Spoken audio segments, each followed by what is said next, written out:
I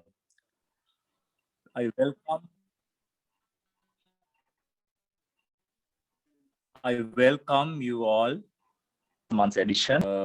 Today we have one of my colleagues as well, Dr. Madhusha Nagasinghe with us. Madhusha is a graduate from Sri Jayawardhanpura University, and he also has an MSc in Human Nutrition. Currently, he is an MCGP trainee in the College of General Practitioners of Sri Lanka. So, while welcoming you all on behalf of the Spice Road Sri Lanka, the Wonka Young Doctors Movement of South Asia, Sri Lankan arm, I would like to now invite Madhusha to tell about his story, Hot and Breathless, a GP's experience. What is this, Madhusha? Can you start it? Yes, good evening, everyone. Hope everyone can hear me. Yeah, we can hear you. Loud and clear. Right, okay. So actually, this topic was proposed by Dr. Sankar. So when I initially told him what my experience was, so actually this was his idea. Okay, let's start. Okay, I'm a part-time practitioner at Atubadda, residing at my part-time practice is situated near my house, so it's a blessing for me. Anyway, we'll go through this case scenario. Right. Now, this Mrs. K, she's a 62-year-old, and she came to me. She's a regular patient of mine, and she came with a fever with chills, but no rigors for 1 week's duration. And also she had cough, which was productive, yellowish color for 1 week. And at the time of presentation, she was breathless. Uh, my practice starts at 5, so she came at around 5:30, but she was breathless since 12 noon. So when I inquire more, she told that she didn't have any chest pain, pleurisy, or any wheezing. And also I asked about any contact history of tuberculosis, and also I have not mentioned here about COVID especially. And now digging onto her past medical history, she's a type 2 diabetes mellitus patient for the past 10 years and for clinic at Columbus South Teaching Hospital. And she has not undergone any surgeries, and she's not allergic to any drugs. And she works as a caregiver at a place little bit far from her home. She has to go travel by 3 buses, and she gives care for a 101-year-old lady. So and then she's a mother of one, and the husband is the only husband, and herself are taking care of the child. Uh, and she has been vaccinated with the first dose of Covishield vaccine. So this is the brief history I want to I took at that moment, and then I did a focused examination. She looked ill, and I have a infrared thermometer in that it showed a temperature of 99.8 Fahrenheit, and she was good. Hydration was good, and her pulse rate was a little 104, a little bit tachycardic, but volume was good and the rate was regular. her capillary refilling time was less than 2 seconds, and her blood pressure was 140 by 80. She's not a hypertensive, and her peripheries were warm, and respiratory rate was 16 cycles per minute, which was acceptable.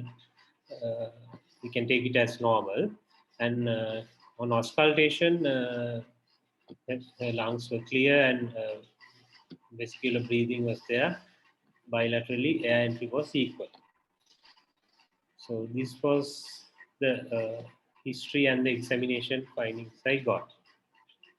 So let me move to the next slide. So, okay. Now, my main emphasis is on cough here. Now, although patient he had fever as well as shortness of breath, is mainly a cough.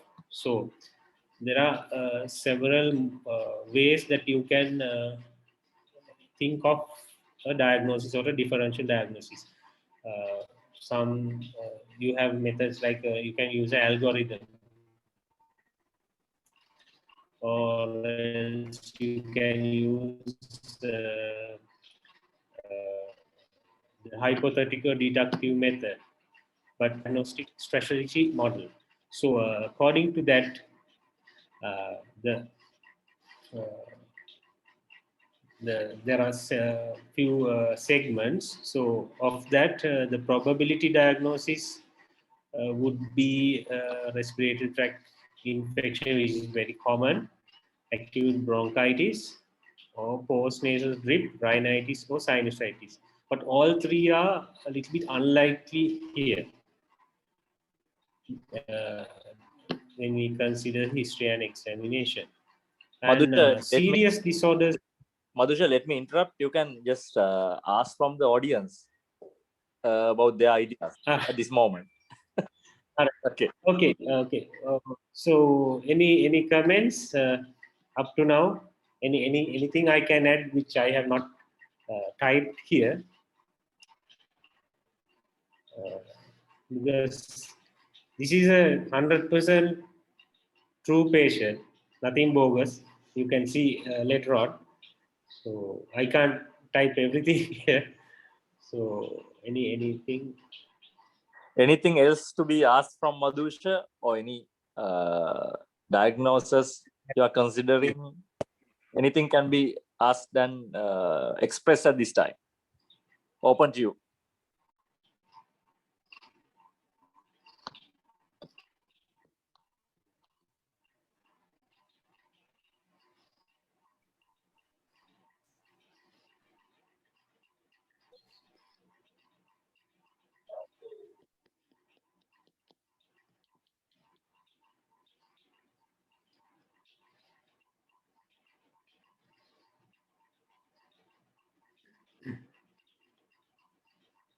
Okay, if not, Madhusha, you can go ahead.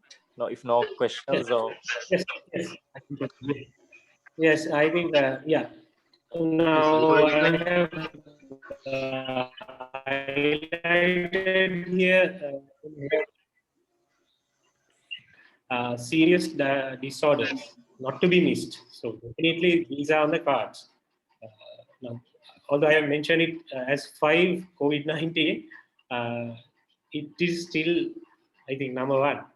But considering her presentation, I thought because of her age, lung cancer and pneumonia can be the 2 most probable diagnoses at that point, and also tuberculosis, lung abscess. Okay, then I will move to the next. Okay, pitfalls, that means often missed things when it comes to cough, an atypical pneumonia, or GORD, bronchiectasis, sarcoidosis, interstitial lung disease. But for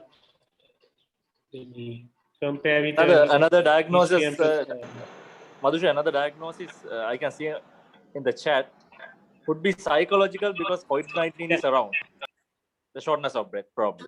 Yes, yes. That is the last thing. No, is the patient trying to tell me something that means anxiety, psychological issues, depression, those things.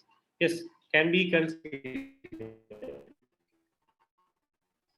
But fever is the only contradicting thing here. Only a cough and a shortness of breath, yes, definitely.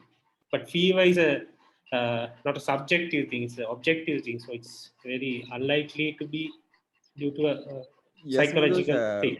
but can it be due to now fever is there? I mean, it may be due to any other viral illness, but because of this Yes, situation, patient gets yes, excited and then anxiety because of anxiety. Yes, fever we have yes, to consider, but then yes, yes. Can be. Can be, but she has some. I'll go to the next slide. She had some red flags of a cough, so that's why I consider more about those sinister diagnoses. Anyhow, now masquerades, yes, drugs, especially ACE inhibitors, steroids, long-term methotrexate, those things can give rise to cough. So here in this Madhusha, lungs patient, were lungs totally clear? yes, yes. Examination only there was a fever and a tachycardia. Other than that, nothing. And other No thing, no lymph nodes. No lymph no, nodes. no lymph nodes, no lymph nodes. This is just a 1 week history, and no weight loss, no loss of appetite, nothing like that. I mean, loss of appetite was there uh, because any fever, any viral Fever. fever, you can get a loss of appetite, but there was no loss of weight. There was no evening pyrexia or any D symptoms at that point. But later on, as you can see during my subsequent slides, she had some.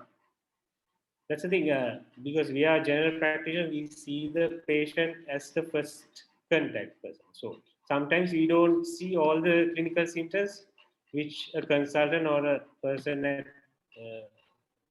another person will see. So, okay, shall I move? Yeah, go ahead. Okay, One okay, right. person, sorry, someone has told that she can't see your slides, but I think more we can see his slides. Should be a problem with your computer. Just disconnect and again join. yeah, if you disconnect and reconnect, then Madhusha's slides will be visible. I mean, all the others can see. So, as I was telling, I don't have a pulse oximeter at my private practice, which now I have bought. At that time, I didn't have. So, that was a negative thing at that point. So, I could have measured the saturation of SpO2. So, okay, right. Now, most probable DDs. So, yes, pneumonia or an atypical pneumonia and COVID-19 definitely on the priority list, and also TB, and can be a lung abscess because it's a 1 week history. TB, but in the literature say it's at least 2 weeks, but still I have put it as a probable DD. Okay, then the red flags. Now, if a patient comes with cough for the for you as a general practitioner, this is what Murtagh says. The red flags are age more than 50 and fever, dyspnea. So three are present here, and if the patient has a persistent cough, TB or asbestos exposure, hemoptysis, unexplained weight loss. No, she's a female.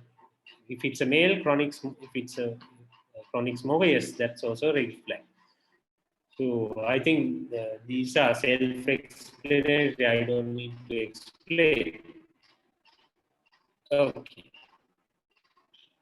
Now, these were the investigations. So, like paracetamol, rapidine, I don't like to tell brand name, paracetamol plus codeine combination.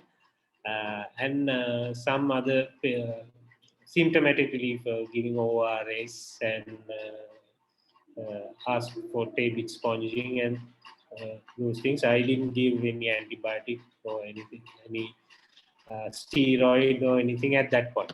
So then I thought this can be a sinister thing. So I asked her to do a full blood count, ESR, random blood sugar I did at that moment. It was 460. CRP, ESR, full blood count, I asked her to do immediately and to bring the report next day. So WBC was very high, neutrophilic count. HB was a little bit on the lower side. She's a diabetic, so, and platelets were normal. CRP was 98 and ESR was 80. Actually, the rat test and the chest X-ray, I asked her to come to the another base hospital where I work. I did those two there. So, sorry, excuse me. And the rat test was negative, and I will show you the X-ray. So this was the X-ray finding. You can see, you can appreciate it has mentioned as PCU, that means primary care unit at Panadhar Base Hospital, and before admitting, this was the X-ray. So any comments on the X-ray?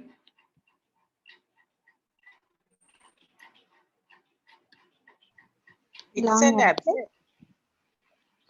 Sorry? Abscess, lung abscess over the right Yes. middle of It's an abscess, lung abscess.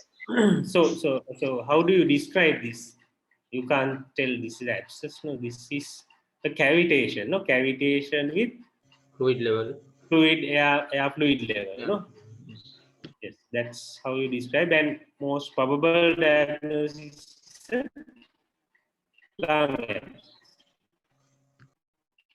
And any other DDs? Lung abscess, okay. TB cavitation maybe. Bronchiectasis is very unlikely because sometimes, yeah, bronchiectasis can be secondary to any other lung pathology and cause a large wing shadows. Like it's very unlikely to give a air fluid level. So, yes, lung abscess is the main thing what you can think of. Yeah, and Manori Sugatapala has commented it could be TB. Yes, yes. Tuberculosis, yes.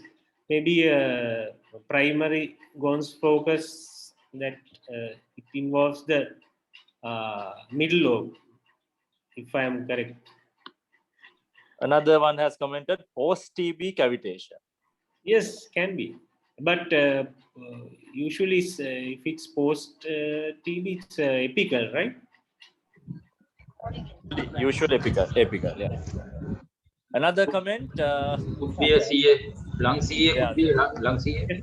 Yes, lung CA, some bleeding, yes, can be, no? But she doesn't have any weight loss, hemoptysis. Those things are not there, but can be the initial presentation. Right. More Okay. comments. Malignancy with superadded infection, aspergillosis, Staph aureus pneumonia.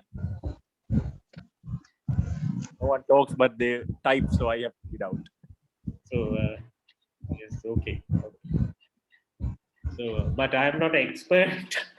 But yes, maybe I don't know. I'm not a radiology expert. Any radiology experts can come in.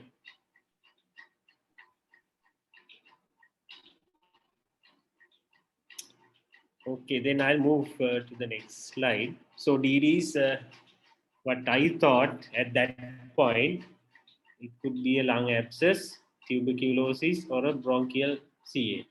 So then I asked the with the help of the PCU, I admit the patient to medical ward. So she was then admitted to hospital, and So this was the diagnosis card. She was treated for 8 days in the medical ward and treated for lung abscess. And this was the so it took about 2 to 3 days for get her investigations and to get admitted. So here the presenting complaint is fever for 10 days. And at that time she had, after admission, she has had evening pyrexia, chills without right. I didn't get, I can't hear. Anyhow, loss of appetite, loss of weight was there at that time, according to her. 10 days, no, yes, can be. And cough, productive yellowish, and no cold, no sore throat. So you can appreciate the examination and what were the treatment she was on. And you can see the WBC counts have come down, and also CRP, ESR. ESR was almost static, actually a little bit increased, but CRP has come down.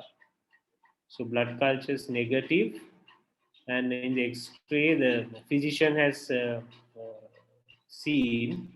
I don't know whether the radiologists have done reporting, but in the diagnosis card, it has mentioned as right middle lobe lung abscess. Repeat the chest X-ray in 2 weeks in the clinic. So this was the other side. To repeat the chest X-ray and ESR in 2 weeks and review in the clinic. So this was the X-ray after 2 weeks. Any comments?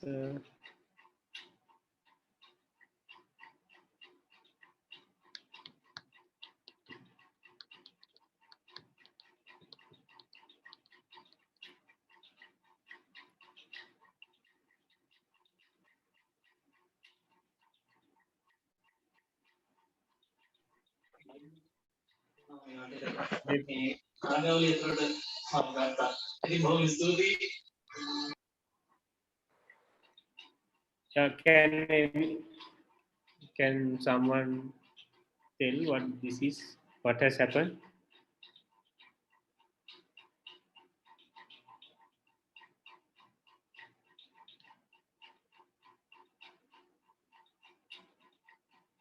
Yeah.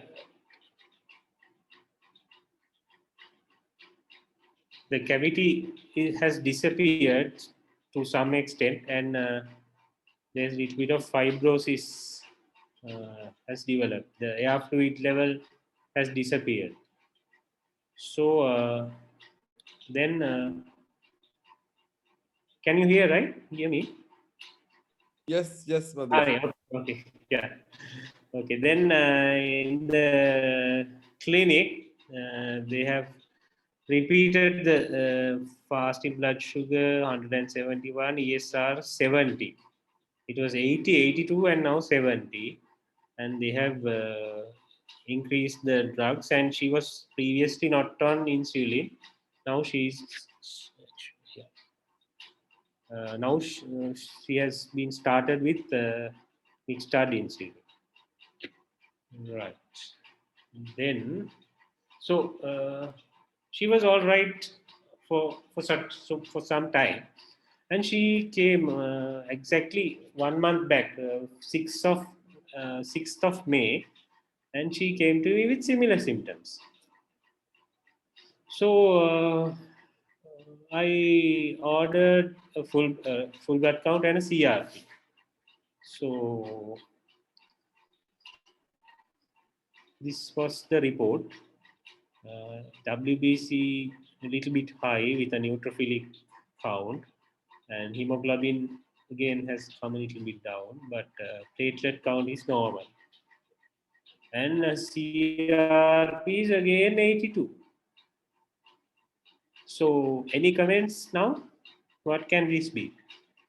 or anything missed by the previous hospital or the clinic, or has they done it correctly? Have they Oh. done sputum at the hospital? No.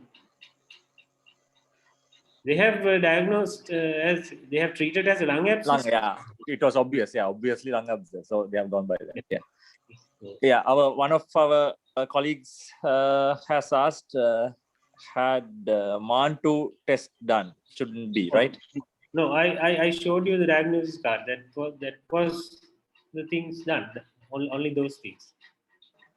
Was she given any antibiotics on discharge to continue for a few weeks? No. So it is possible. I don't. Is it possible the lung abscess has not completely healed and had recurred again? Yeah, can be. Yes, can be. So at this point, as a general practitioner, what are you all going to do? What is your next step in management? Are you all going to readmit, or you are going to give some antibiotics and see, or are you all going to take a second opinion or a specialist opinion? What are you going to do? We will take a second opinion. No? This thing is Second take a opinion second from opinion. yeah. Okay, second opinion from who? Maybe good respiratory physician. Okay. That Radiological was the opinion would be same better. thing. Yeah, there I took that opinion. So let's see what happens. Refer to respiratory physician. Okay. Now I don't want to specify any physician or anyone. The seal is there. I just straight away took his copy. So he has mentioned diabetes, lung abscess from base hospital Panagura, radiological worsening, increased CRP. He has admitted to give meropenem and clindamycin, oral clindamycin and IV meropenem for 4 days. And on the other side, he has mentioned what was not done at BH Panagura. Sputum for AFB, 3 consecutive days, and sputum for gram stain and culture, and a full blood count and CR. Okay, let's see what happened. Sputum for acid fast bacilli, this was the first sample.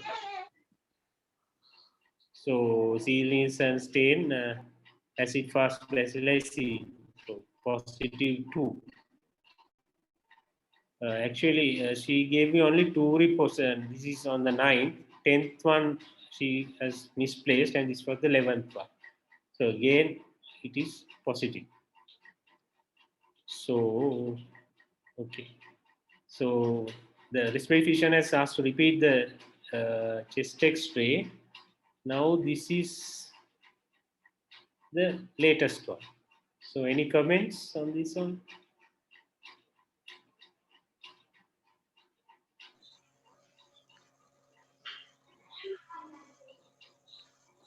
We have some radiology colleagues also here. Yes. Yes, they can help me. I'm not a specialist. There is fibrosis. Dr. Priyadarshika is there. Yes, Vedashika Akka, you can help me. There is fibrosis over the Apollo. Yes. Now the Yes, shadow. fibrosis, the right upper lobe, Yes. upper lobe Yeah. of the upper part of the lung. And And abscess has almost disappeared. No? resolved. I know what were Yes. no signs Yes, for maybe. fluid levels Yeah. to be seen. Yeah. Maybe after giving IV meropenem for 4 days and oral clindamycin for 4 days. And actually, this chest X-ray was not reported by a radiologist, so I think it's a apical fibrosis. Yes, lung fibrosis. Yes, lung fibrosis due to Typical layer. yes. Let me ask a question from Dr. Priyadarshika. The previous two X-rays, you saw Yes, those yes. previous two X-rays. Would you suggest sir. TB in those X-rays if you were given it to be reported? Hello. Yes. If that was given to you for reporting, would you suggest TB as a diagnosis? I couldn't hear your question. What is it, Sankar? Now, the previous two X-rays Can't with hear. those lung This- abscess. This one, can this be TB? That's what Dr. Sankar is asking. Yeah. Would you suggest TB as I one of the couldn't hear the diagnoses? question. What you want to know? Well, I'm Yeah. not a specialist in X-rays. Yeah, that's fine. You want to Yeah. know what is You- this? Madhusha, you can ask the It's a question. typical picture of an Yeah, lung this is the first abscess. X-ray. But as you said, it could be secondary to TB.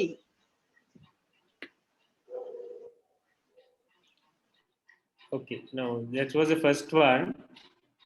This was the second one. And this was the third one. Second one is a collapsed cyst, like, no? Collapse, but the trachea is in the midline. No? Now here, the third one, the trachea has shifted towards the fibrosis. Can you appreciate?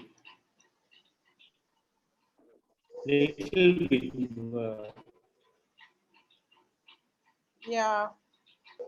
It's most probably could Actually, be a patient came fibrosis. late. And, But can't see yes. cavities in it. Yeah. Maybe lung fibrosis, and also maybe as if I give a DD, it could be a apical pneumonia as well, Yes. Can be. Yes. But as I see. But I'm not a specialist in X-ray reading, tell you the truth. Why didn't they go for a HRCT then?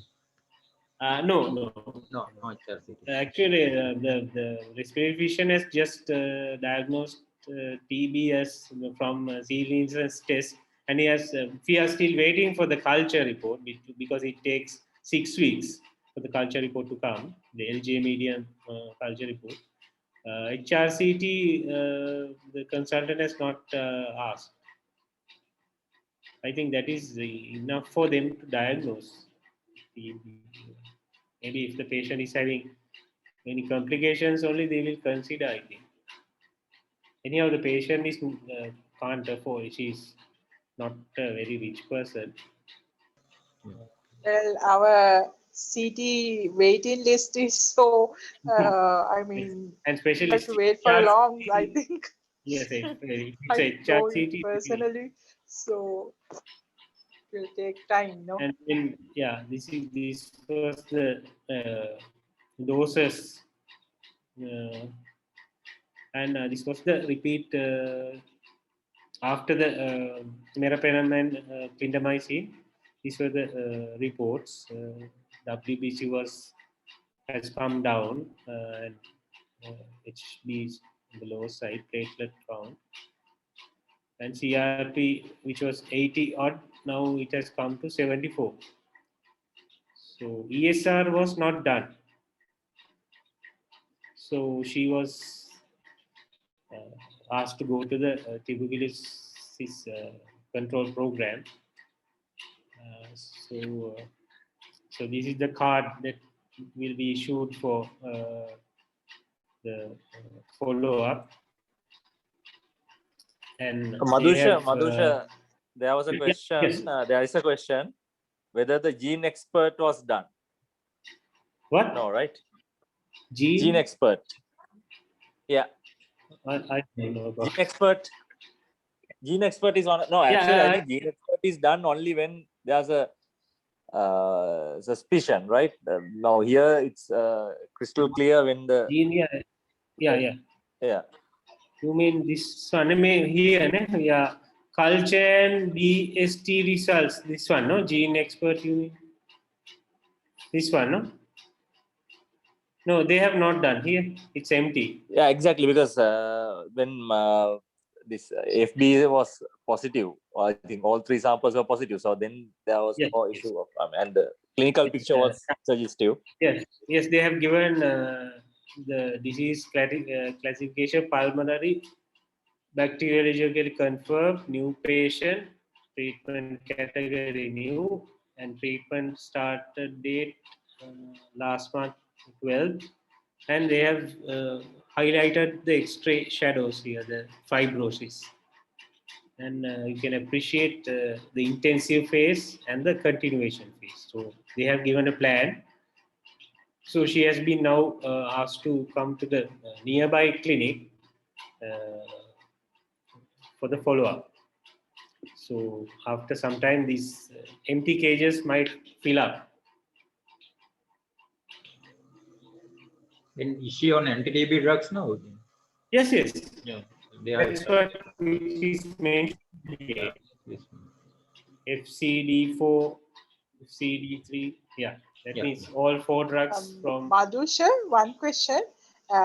In Yes, in yes. her social history, does she has any history of relatives or any name, any TB infected No patient in the contact neighborhood? history. No contact history. That's what I told you. She's taking care of a 101-year-old lady. We don't know whether that person is the culprit.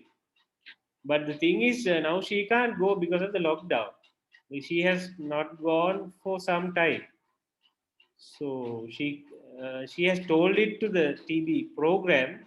I don't know whether they are going to go and, because that is a bedridden patient. So maybe that's the source of infection.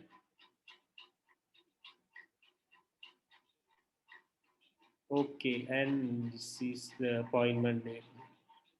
Right. Oh, right. This is the treatment card. So I don't need to go into detail. I just added it here. This is the card, and they have done the contact tracing only the spouse and the child, the daughter.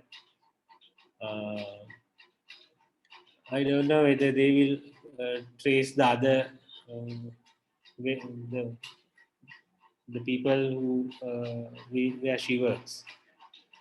Okay, and this is for the next visit, 10th of next month. When she goes, she has to do the sputum examination. So I strongly advise everyone to read this 13-page booklet issued by the TB control program. It is for the general practitioners, and it is very simple and very comprehensive, and has mentioned what to do in uh, very easy way. You can easily download it from the internet. And so this comes to the end of my presentation. So my take-home messages would be: you have to always consider TB in the differential diagnosis of cough.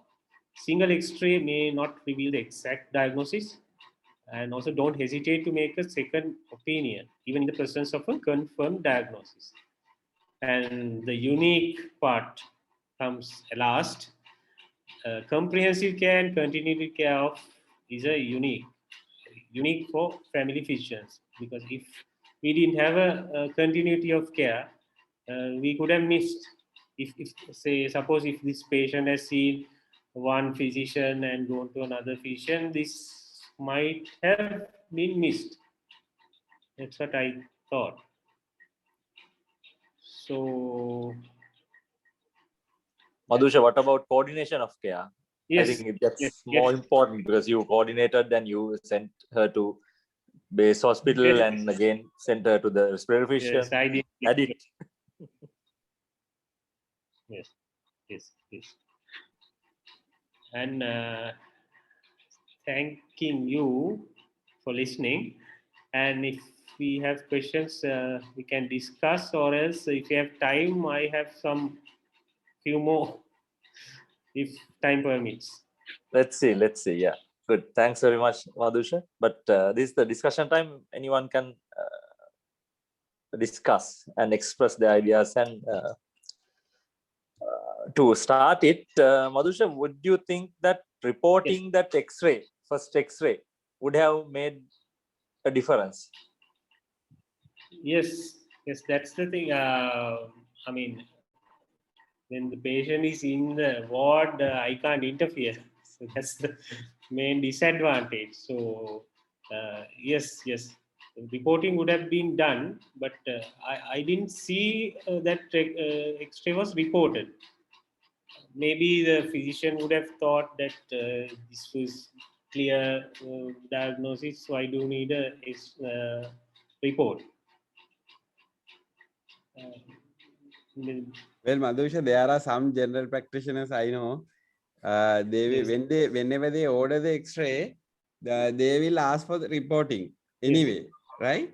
And when the reporting comes, before they read it, they will interpret it and then check with the report whether they have interpreted it correctly. I mean, that is a learning process. Yes, that is also good, but not for each and everything, I think. Like for of course, some things, yes, some things actually we can diagnose now. Say if it's a fracture or something like that, it's easily we can diagnose. But if say it's a bone tumor or something, if you are not sure, always correlate with the history and examination. Then yes, we might need to do, because it's but anyhow we are doing an investigation to aid our diagnosis. So yes, it's very important to get a correct diagnosis through the investigation. Otherwise, no point of doing it. And what about thinking about pneumonia here? Like although I have mentioned pneumonia as a differential diagnosis, but can this be initially a pneumonia masked by TB?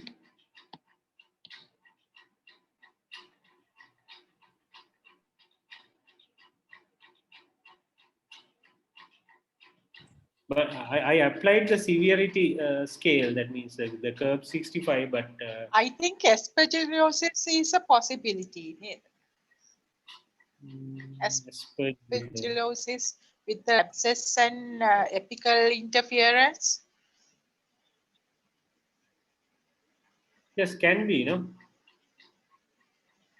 because yes, agreed. Yes, can be. But the thing is, the respiratory physician has only considered TB here. He is the expert, no? So that's why he sent him. He only thinks this is TB, nothing else. So he has done the culture, no? Yeah, so culture TB. He doesn't want to miss it. I think that's why he did the culture. Maybe yes.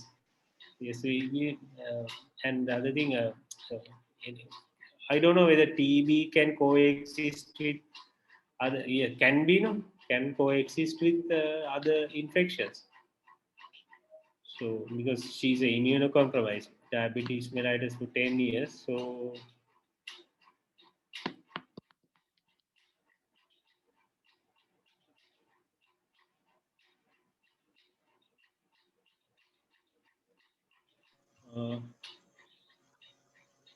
anything else? So I can, if time is available, I can.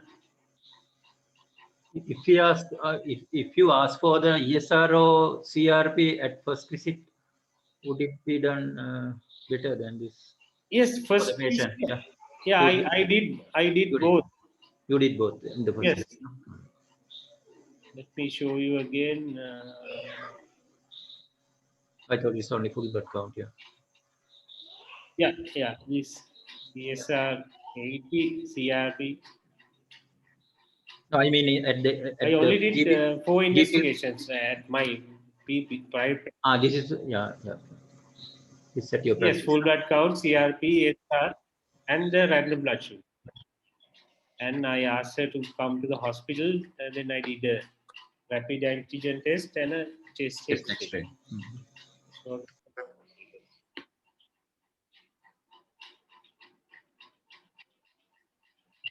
I think Madhusha, the history, probably the duration was short.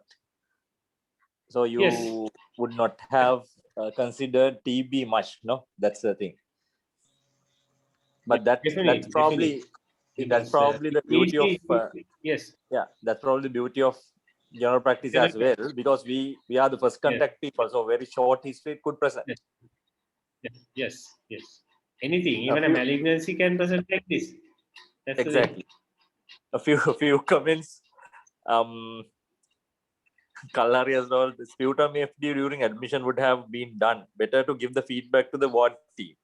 Yeah, always you can give the feedback to the SHS probably. Yeah, this is just for learning purpose. I don't want to point fingers at anyone, because the clinicians do in a different way compared to general practitioners. There's a definite difference. So, it's Definitely, their symptom profile and probably yes, the examination findings would have been different as well, because then yes, got 1 week's history, probably 2-3 weeks history again. But anyway, this is a learning experience for us, so that's the most important thing. yes.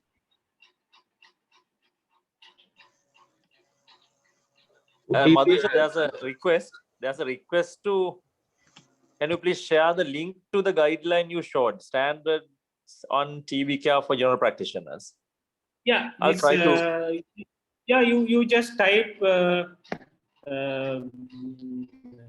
National Program for Tuberculosis Control and Chest Diseases, Sri Lanka, and you go to the site, and there's a link. I mean, drop down. You can click the download, and you can download it. There are a lot of guidelines, but this is only for the general practitioner. The full detailed one is also there, but that is not important for GPs. That is for the specialists and for the. Actually, I think we need to know a little bit about the side effects of the drugs. Other than that, not the. If a patient comes with on treatment, anyway, these days they are wearing the mask now, so we have to advise those things.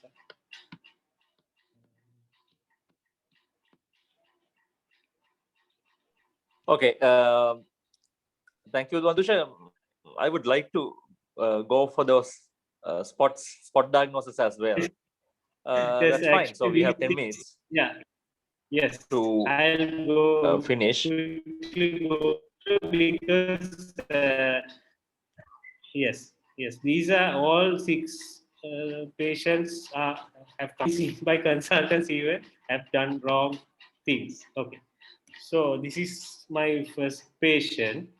This is a picture of a shin, the leg, the shin area of a 58-year-old lady coming. She's a diabetic for many years, and her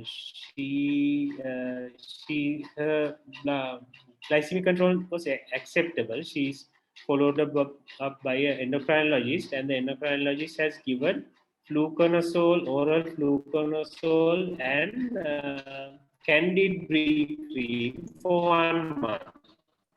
Who has given? Oral Dermatologist? fluconazole and candid brie cream. Who has given it, Madhusha? Endocrinologist has given. Endocrinologist. Okay. Yes, Okay. yes. But she came to me saying that it didn't respond. Actually, the things got worse. So what can this be?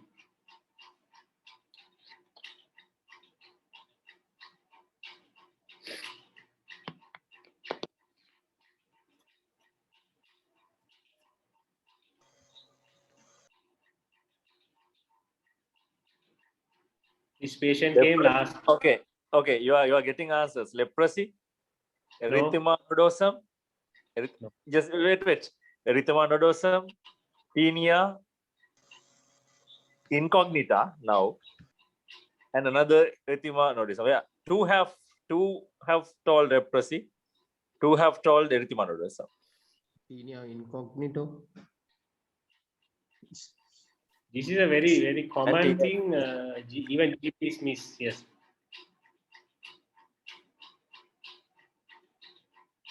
So you can appreciate the rest of the skin, the hair loss, and there are small pigmented areas around. So there is neuropathy. So this is a collagen vascular disease. This is called necrobiosis lipodica diabeticorum. So this is very common, especially seen on the shins, and you need steroids for this. So otherwise, this won't improve. Right, great. In the meantime, Supun has put the link to that guideline on the chat. You can copy it and paste, so you can find out. Okay, second one, Madhusha. Sankar, before going to the second one, Madhusha, Yeah. how did you come to the diagnosis? Can you state again? This is called necrobiosis lipodica diabeticorum. Okay, it's related to diabetes. Yes, diabetes. It's actually this was in the lecture given by the dermatologist during the MCGP course. Only I got to know. So then after that, only I also got to know what the condition is. So this is frequently missed as a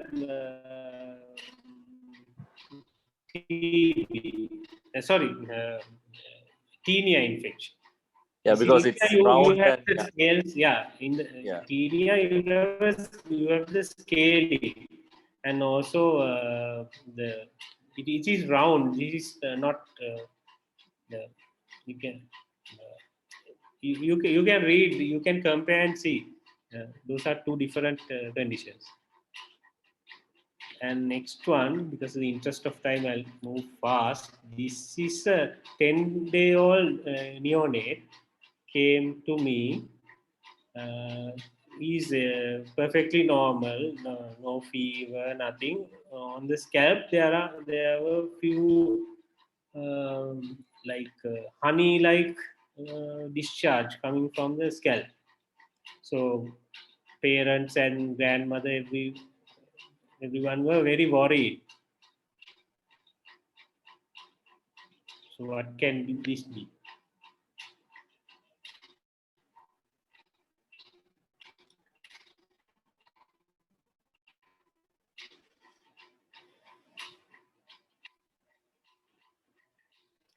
No fever, child was feeding well.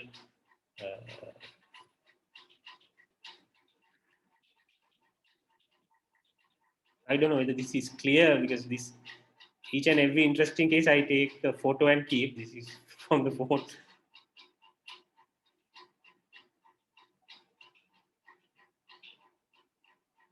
Any guesses?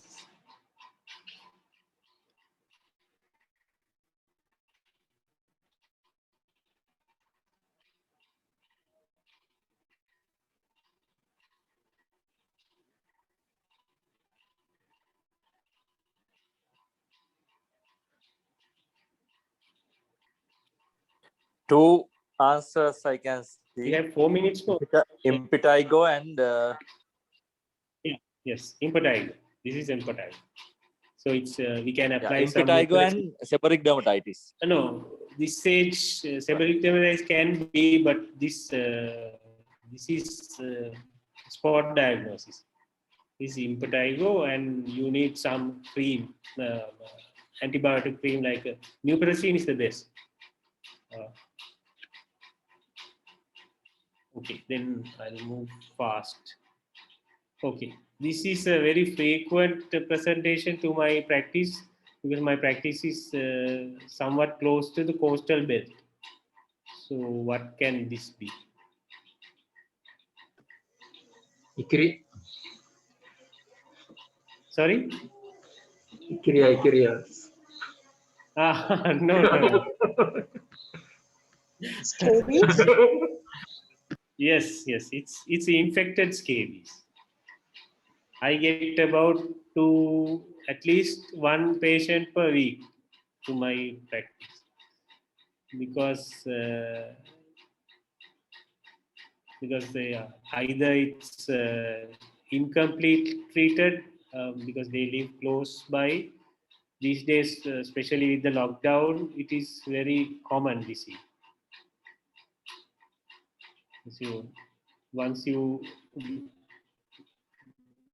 come across one patient, you have to search and treat all the patients with the scabies. Otherwise, so treatment, of course, I think you know. So next one, yeah, this is also very commonly seen. I think the answer was given in the first for the first picture.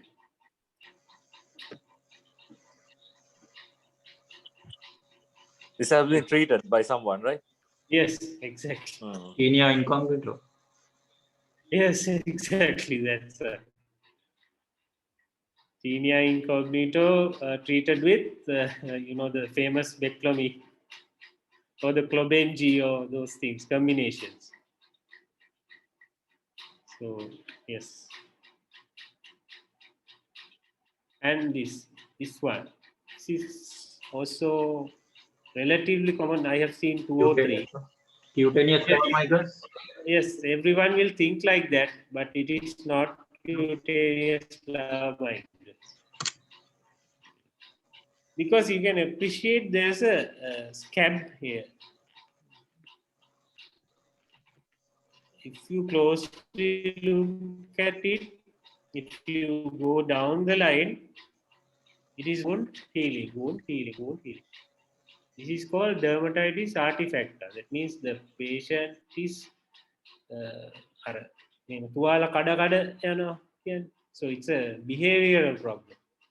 So you have to ask a little bit more because this patient came to me, he has already taken albendazole. So by that time, the albendazole is the treatment. You have to take albendazole 400 for 3 days. Then if it is cutaneous malaria migrants, it will go away. But here, it is a psychological problem. So you have to treat that. Dermatitis artifact. Right. Now, this is the last one. This is a 3-month-old child. Father came saying that there was a swelling, a little bit of reddish, pinkish swelling of the one finger. And I have put only one slide picture here. There was some swelling of the arms as well, arms, legs, spontaneous. But the child is well. Child is feeding well. Even if I touch, the child is not crying.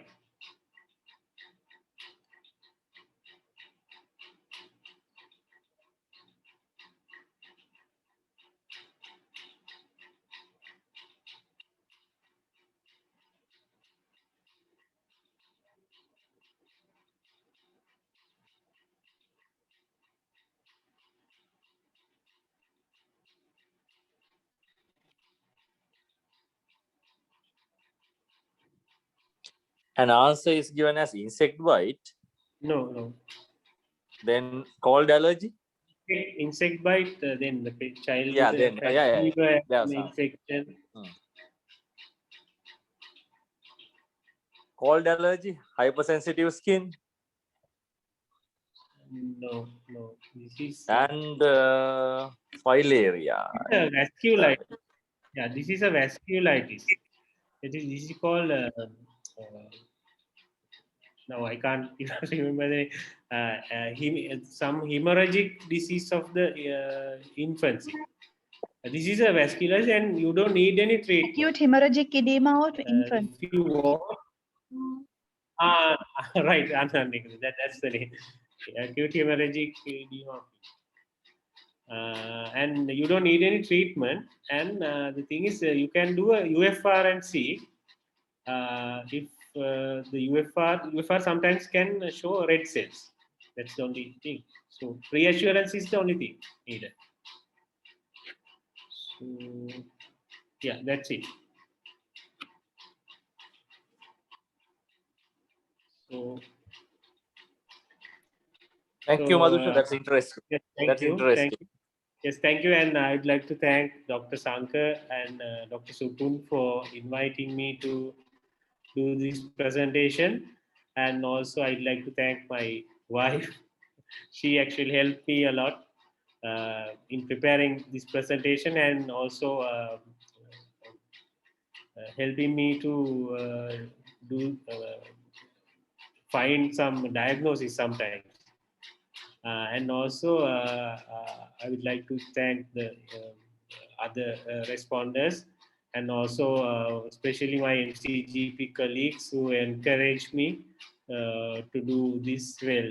And thank you, everyone, and hope we have a good night's sleep. Thank you, and stay safe. Thank you, Madhusha. And just a suggestion to the audience: if anyone of you are planning to do something like this, I mean, apart from the presentation, the last few spot slides were really interesting. But if you can, if you have informed, I could have created a poll for this, like in SLMA slides. The audience could have answered. Now I just have created a small poll to get an idea about our CPD date and the time. If you can answer, the audience can. If the audience can answer, I would be grateful to the audience.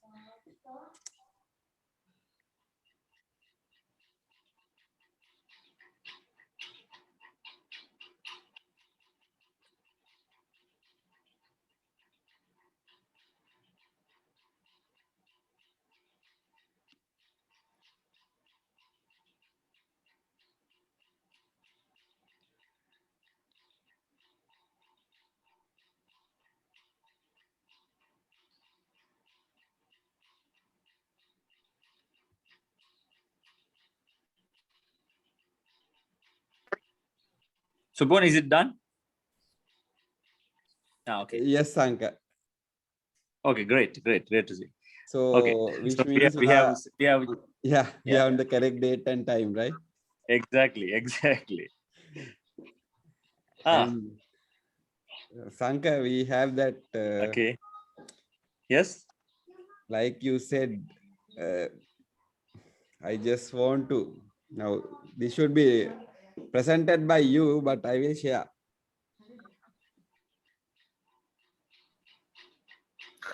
Okay, that's fine. Okay, I got that. Madhusha. Yes. Madhusha, this is the certificate of appreciation for you. Thank you very much. I mean, for the patient discussion as well as the slides on dermatological condition. That was a cherry on the top, right? So we are very much grateful to Thank you. And this is the E certificate in this E era. We are awarding to you, and this will be sent to you on email as well. And you can insert this to your portfolio. Yes, thank you very Yes, much. exactly. So how This can is I take something done in collaboration with the CGPSL. Yes, right. Thank you Yeah, very we are much. always Thank collaborating with college. So and Sanka, there are people in the audience who have presented previously. I would like to ask them not to worry. They will receive their certificates also. Yeah, there was a slight delay in getting the certificates for some reason, but yeah, they will soon receive their certificates, e-certificates as well. Yes. So with that, we would like to call it a day. But before that, I would like to invite you all, if you are really interested in presenting like this, you all are welcome to contact Supun or myself or any other Spice Road committee member for that. With that, so we can call it a day and have a good night's sleep. and nice weekend. And stay safe. Thank you. Thank you. Thank you.